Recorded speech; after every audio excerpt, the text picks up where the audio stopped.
this is Lindy Kaiser, Senior Editor of ClearanceJobs.com. Welcome to the OPSEC edition of your weekly security clearance news update. On July 20th, Secretary of Defense Mark Esper released a new memo to all DoD personnel about new OPSEC training requirements. He thinks you're practicing sloppy OPSEC in this new pandemic environment, people.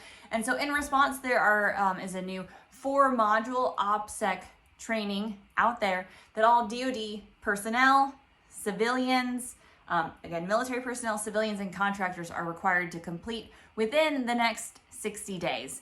I've already gotten a lot of emails and reports from facility security officers on the contract side that they don't know how they're supposed to complete that training, what the government is going to require them of showing that the training has been completed in their workforce. But there is a website on the CDSE page that you can go to that has all 4 modules. It has a video from Secretary of Defense Mark Esper, and it has more information. So again, 60 days to complete that. The CDSE site notes that there is currently no way that they are verifying that the training has been completed.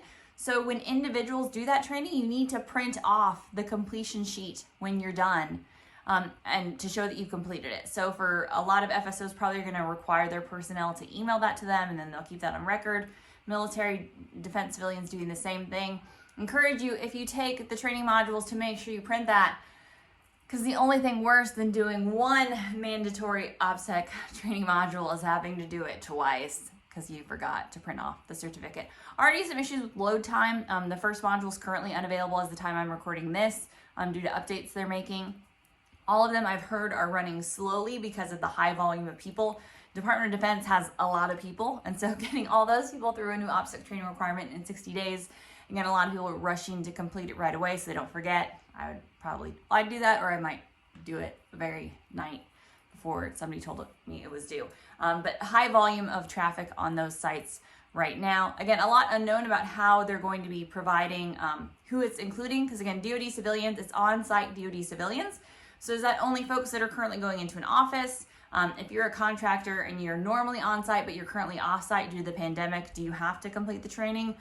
We're not sure. Again, that's some of the guidance that FSOs say they have not received yet, that hopefully will roll out over the next coming weeks as the memo is implemented and as agencies really continue to enforce it. I mean, here at Clearance Jobs, good OPSEC, clean OPSEC, always a good idea. A good idea to be well-versed on training.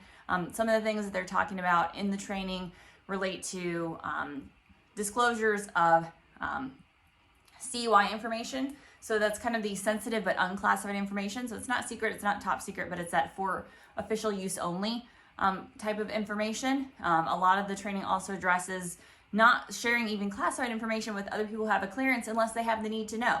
So just making sure you're being very cognizant of who you give information to, why they need it. And again, just because something isn't classified doesn't always mean that it shouldn't be released. So there you go, 4 OPSEC modules in one 3-minute video update here at ClearanceJobs.com. If you take the training, let me know what you think about it. Let us know how it goes. If you're a facility security officer and you get more guidance about how it's implemented, we'd love to be able to share that with our audience at ClearanceJobs.com. And for now, happy OPSEC training time, people. For more security clearance news and information, and more information on the DoD's new OPSEC training requirements, visit us at ClearanceJobs.com.